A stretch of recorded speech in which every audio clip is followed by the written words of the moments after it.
Welcome to my little victory garden where I am trying to grow food for my multi-generational household of 5 adults in North Texas. Normally I'm talking to you about my backyard garden. Today we're going to look at the front. I've been getting a lot of compliments on this fig tree. Matter of fact, usually it's just people driving by. But last night, someone came and rang the doorbell. And they were not going away. So we finally answered it. And it was a gentleman from Turkey who was extremely impressed with my fig tree. And we're trying to communicate with Google Translate on his phone. Because he wanted to know why my fig tree was so lovely when the one he had brought back from Turkey is the fruit is just falling off. I've pretty much neglected this thing. Early on, my daughter had her pet rabbit, so it got mulched with the rabbit droppings when we cleaned out the bedding. And now I've got a friend with chickens, so aged chicken bedding goes onto it. But let me show you this tree. So this is my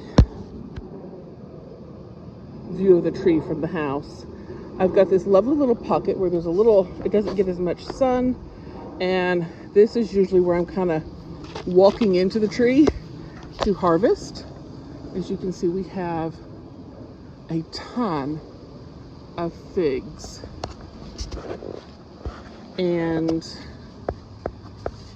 I'm not sure if you noticed, I've got a couple of water bottles here. Let's see if I can get over there to that, where I'm air layering.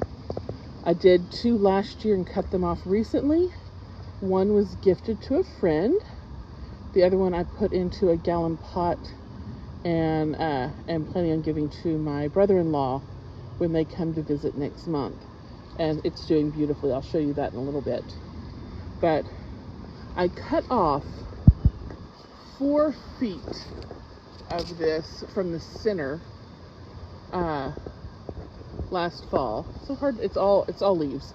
But it's really kind of opened up the inside, and I'm getting more. I'm gonna have to trim a lot of this new growth in here because it's too much and it's overlapping some of the leaves. That's why I've at least picked out 2 branches that I'm air layering in here. I'm not seeing the other one right now because this is just a lot.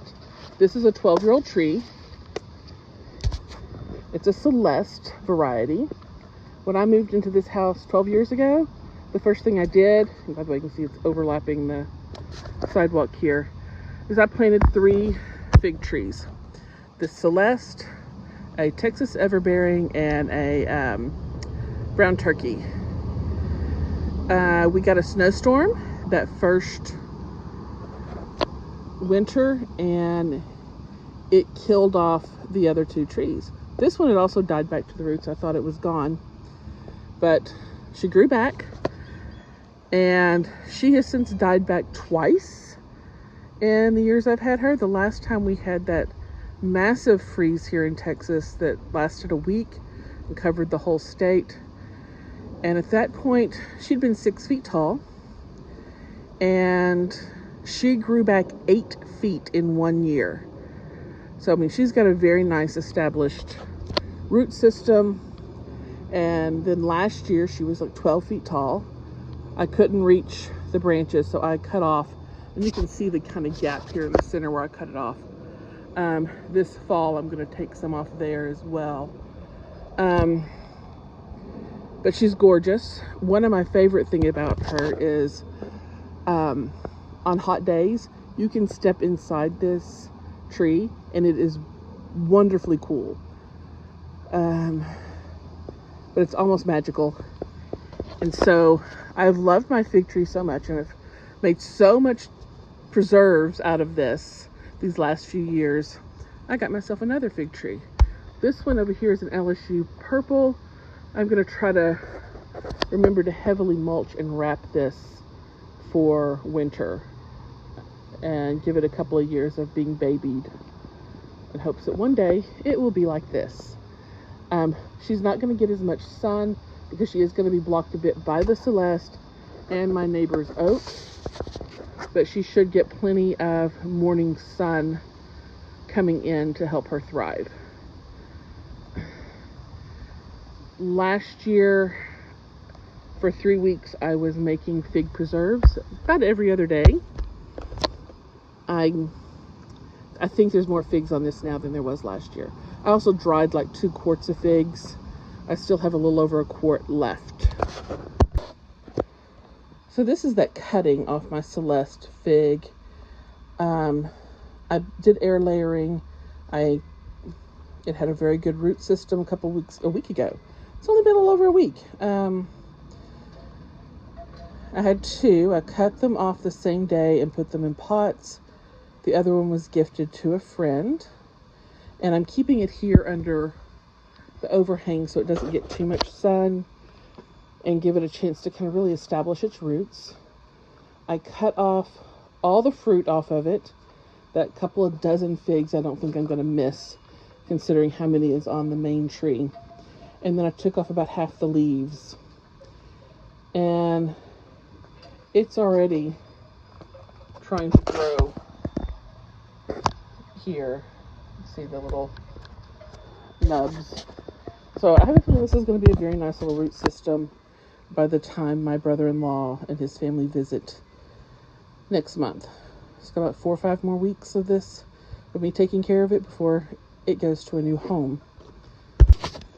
And since we're talking about fruit, this is my first year to really try melon. I grabbed a watermelon seedling last year and stuck it in the ground and pretty much ignored it, and then the rats ate what fruit had developed.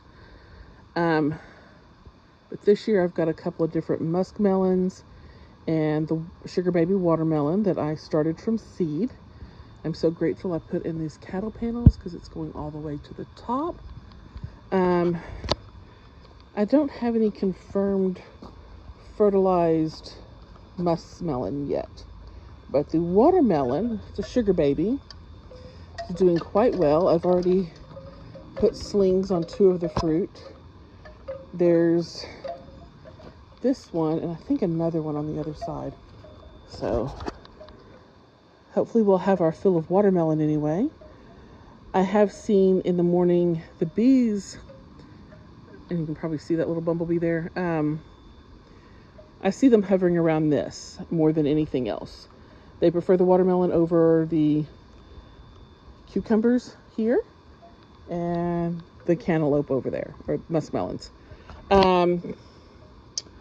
Not sure why, but yeah, I can usually catch a bee on this or on my petty pan squash, and it's rare for me to see them on the other things. I might need to try to figure out how to hand pollinate my cucumber and cantaloupe, but I'm not sure I really want to do that considering how small those fruits are, or flowers are. But yeah, yay!